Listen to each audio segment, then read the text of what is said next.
வணக்கம். கலாம் விதைகளின் விருட்சம் சமூக இயக்கத்துடைய நிறுவனர் ராஜா பேசுகிறேன். நாம் தொடர்ந்து நீர்நிலை பாதுகாப்பு திட்டத்தின் கீழேயும் சுற்றுச்சூழல் பாதுகாப்பு திட்டத்தின் கீழும் தொடர்ந்து செயல்பட்டு வரோம். நம்ம இருக்கிற ஆறு நேற்று புகார் அளிக்கப்பட்ட ஆறு நம்ம சுண்ணாம்பாறு பக்கத்தில் இருக்கிற கிளையாறு. பாண்டிச்சேரியோட இந்த பக்கம் வடிகால் நீர் இந்த பக்கம்தான் வடிஞ்சாகணும், அவ்வளோ அகலமான ஆறு. இந்த ஆறு ஆற்று பகுதி ஆக்கிரமிப்பு அப்படின்னு நேற்று புகார் வந்தது. தொடர்ந்து கொடுத்துருந்தாங்க. ஆட்சியர் அலுவலகம் வரைக்கும் இந்த புகார் போயிருக்கு. நம்ம பார்த்தா கிட்டத்தட்ட ஒரு 20 அடி அது ஆறுடைய எல்லை பகுதி 20 அடி உள்ளே வந்திருக்காங்க. இது பார்த்தீங்கன்னா கல்கள் நம்மளுடைய கருங்கல் போட்டு சிமெண்ட்டு ஜல்லிலாம் போட்டு ஆற்றுடைய கரையை வலுப்படுத்தி வச்சுருக்கிறாங்க. இதுக்கெல்லாம் யார் அனுமதி கொடுத்தாங்கன்றது கூட தெரியல. பாருங்கள், தொடர்ந்து நீட்டு பார்த்தீங்கன்னா கிட்டத்தட்ட ஒரு 400-500 அடி 20 அடி அகலத்துக்கு 400-500 அடி நீட்டு ஆற்றங்கரை ஆக்கிரமிச்சிருக்கு. இதே போல் எல்லாம் ஆக்கிரமிச்சுன்னு போனால் குறுக்கிடும். ஆறு குறுக்கி ஒரு கட்டத்தில் இந்த ஆறு காணாது போயிடும். இந்த ஆறு காணாது போனது போது என்ன ஆகும்னா நாளை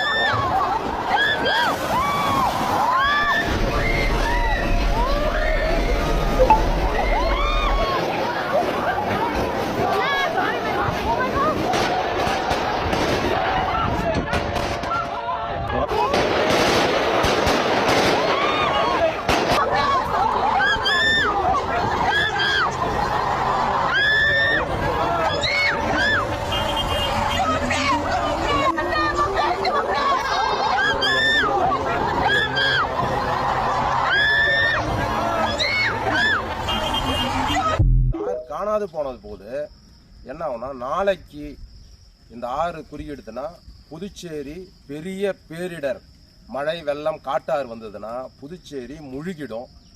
இதை துறை சார்ந்த அதிகாரிகளும் சம்பந்தப்பட்ட ஆட்சியர் அவர்களும் முதலமைச்சர் அவர்களும் தலையிட்டு இந்த ஆக்கிரமிப்பை அகற்ற வேண்டும்.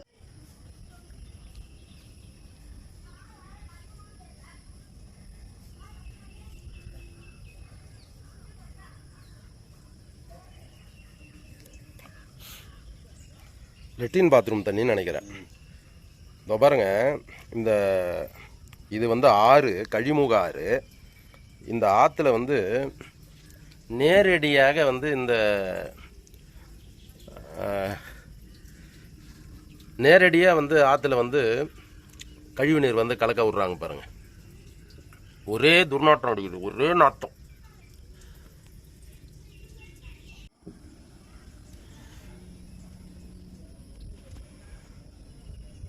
ஆறு எவ்வளோ உள்ளே இருக்குது பாருங்க.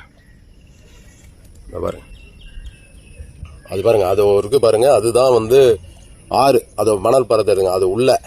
ஆனால் அதிலேருந்து முழுக்க ஆக்கிரமிப்பு, ஆற்றங்கரை முழுவதும் பாருங்க.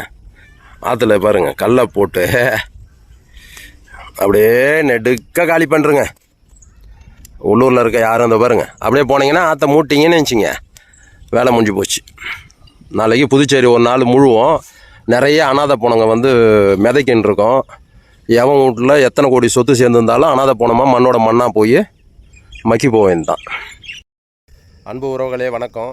இங்கே இயற்கையை நேசிக்கிறவங்க, நீர்நிலையை பாதுகாக்கணும்னு நினைக்கிறவங்க, பொதுவாக புயலாக இருந்தாலும் மழையாக இருந்தாலும் காட்டாறு வெள்ளமாக இருந்தாலும் அதனுடைய வழித்தடங்கள்னு இருக்குது. இயற்கை தானாகவே அதனுடைய வழித்தடங்களை தேர்ந்தெடுக்கும். அப்படி இருக்கின்ற ஒரு இயற்கை கொடை தான் ஆறுகள். அதுவும் நம்ம புதுச்சேரி கிடைச்ச மிகப்பெரிய பொக்கிஷம் எதுன்னா சங்கராபரணி. சங்கராபரணி மிக விரிவான, அகலமான, ஆழமான, நீண்ட பரப்பளவு கொண்ட நீண்ட ஆறு. புதுச்சேரிக்கு தமிழகத்தில் எண்ணி பார்த்தா எண்ணிக்கையில் அடங்காத ஆறுகள் தான் இருக்கும், அவ்வளோ பெரிய தமிழகத்தில். ஆனால் நம்ம புதுச்சேரியில் இத்தனை ஆறுகள் இயற்கை கொடுத்த மிகப்பெரிய கொடை. ஆனால் அதனுடைய ஆக்கிரமிப்புகள் என்ன ஆகும்னா புதுச்சேரி என்ற அடையாளத்தையே அழிச்சிடும்.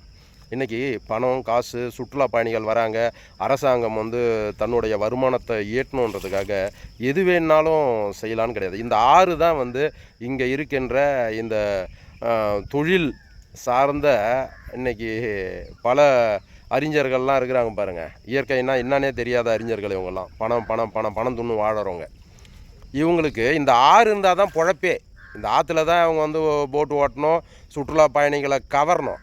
ஆனால் ஆற்றை ஆக்கிரமிச்சு இப்போ நீங்கள் பார்த்தாலே தெரியும். இந்த கரை பாருங்கள், இந்த கரை வந்து எவ்வளோ உள்ளே இருக்குது. அப்படியே பாருங்கள் அந்த கரை. இது வந்து சபாநாயகர் தொகுதி. சபாநாயகர் வந்து இதையெல்லாம் கண்டுகொள்ளாமல் போகக்கூடாது. கண்டிப்பாக அவருடைய தொகுதியில் இருக்கிற இயற்கை வளங்களை அழியாமல் பாதுகாக்கணும். நன்றி.